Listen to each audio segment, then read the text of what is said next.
Good morning friends, अभी study club में आपका स्वागत है। आज हम लोग इस वीडियो के अंदर बात करने वाले हैं क्लास 12 के हिस्ट्री के मोस्ट इंपॉर्टेंट ऑब्जेक्टिव क्वेश्चंस के बारे में। तो चलिए देखते हैं क्वेश्चन को। सबसे पहला क्वेश्चन है, इंडिका किसकी रचना है? तो इसका सही जवाब होगा इंडिका मेगास्थनीज की रचना है। ध्यान दीजिएगा, इंडिका किसकी रचना है? मेगास्थनीज की रचना है। और ये मेगास्थनीज कौन था? तो ये मेगास्थनीज एक राजदूत था। और ये राजदूत किसका था? तो ये था सेल्यूकस निकेटर का। ये भी क्वेश्चन पूछा हुआ है दोस्तों कि किसका राजदूत था? सेल्यूकस निकेटर का था। ठीक है। और ये सेल्यूकस निकेटर कौन था? तो आपको पता होगा कि ये सिकंदर का एक सेनापति था। ठीक है। अगला इसी क्वेश्चन में देखेंगे, कलहड़ कौन थे? तो कलहड़ ने भी एक पुस्तक लिखी थी, चाणक्य ने भी पुस्तक लिखी थी। सिकंदर की कोई पुस्तकों का नाम नहीं है। कलहड़ ने जो पुस्तक लिखी थी, ठीक है, उसका नाम है राजतरंगिणी। ध्यान दीजिएगा, राजतरंगिणी। ठीक है।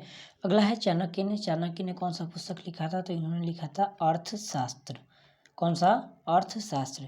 चलिए दोस्तों आगे बढ़ते हैं। अगला क्वेश्चन है आपका कि अर्थशास्त्र की रचना किसने की थी? तो इसका मोस्ट इंपोर्टेंट जवाब होगा आपका चाणक्य ने की थी। विशाख दत्त ने क्या की थी? तो विशाख दत्त ने मुद्रा राक्षस की रचना की थी। ठीक है। यहाँ पाणिनि ने अष्टाध्यायी की रचना की थी।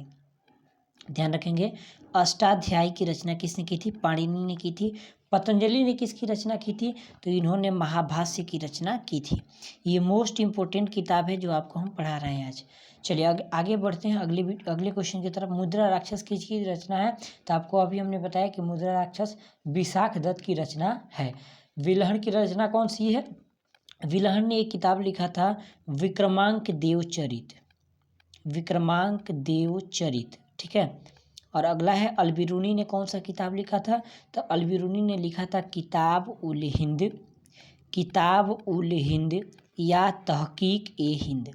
ठीक है। और विष्णुगुप्त का पता है आपको कि कौन सा किताब है? अर्थशास्त्र। और विशाख दत्त ने लिखा था क्या? मुद्रा राक्षस। चलिए दोस्तों अगला क्वेश्चन है आपका कि महाभारत की रचना किसने की? तो ध्यान दीजिएगा दोस्तों कि महाभारत की रचना किसने की? तो इसका सही जवाब होगा वेद व्यास ने। वाल्मीकि जी ने किसका रचना किया? तो इसका आंसर हो जाएगा रामायण की रचना की। वेद व्यास ने महाभारत की रचना की। तुलसीदास ने रामचरितमानस की रचना की। ठीक है, रामचरितमानस की रचना की। और पाणिनि ने, आपको हमने बताया कि पाणिनि ने किसकी रचना की?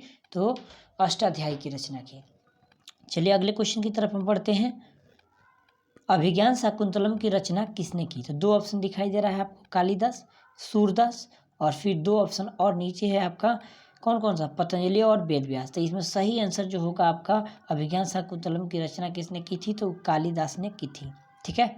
चलिए आगे बढ़ते हैं हम अगले क्वेश्चन की तरफ कि रेहला किसकी रचना है? तो ध्यान दीजिएगा, रेहला जो रचना है वो है किसकी? तो इब्न बतूता की। किसकी रचना है? इब्न बतूता की। अभी आपको बताया कि अलबिरूनी की रचना कौन सी है? तो किताब उल हिंद या तहकीक ए हिंद, इसको छाप के रख लीजिएगा। और फिर कालिदास की रचना है अभिज्ञान शाकुंतलम। ठीक है, या मालविकाग्नि मित्रम। दो पुस्तकें मुख्य रूप से पूछी जाती हैं। चलिए दोस्तों अगले क्वेश्चन की तरफ हम बढ़ते हैं। अगला क्वेश्चन है किताब उल हिंद किसकी रचना है? तो हमने पीछे भी बताया कि किताब उल हिंद अलबिरूनी की रचना है। ठीक है। और इब्न बतूता की रचना कौन सी है? रेहला। ध्यान रखेंगे। चलिए अगले क्वेश्चन की तरफ हम बढ़ते हैं। अगला क्वेश्चन है तहकीक ए हिंद किस भाषा में लिखा गया था? तो तहकीक ए हिंद की जो भाषा थी वो भाषा थी अरबी भाषा। कौन सी भाषा थी? अरबी भाषा थी। ठीक है। चलिए आगे अगले क्वेश्चन की तरफ हम बढ़ते हैं कि बाबरनामा किसने लिखा था? तो ध्यान दीजिएगा दोस्तों, बाबरनामा ने स्वयं बाबर ने ही लिखा था। बाबरनामा स्वयं बाबर ने ही लिखा था। अगला क्वेश्चन है कि हुमायूंनामा किसने लिखी है? ठीक है। तो हुमायूं ने नहीं लिखी है। ध्यान दीजिएगा, ऐसा नहीं कि बाबरनामा बाबर लिखा है तो हुमायूंनामा हुमायूं लिखेगा। हुमायूंनामा ने लिखा है हुमायूं की बहन जो थी गुलबदन बेगम ने। ठीक है। मोस्ट इंपोर्टेंट क्वेश्चन, ऑब्जेक्टिव इसको याद कर लीजिएगा।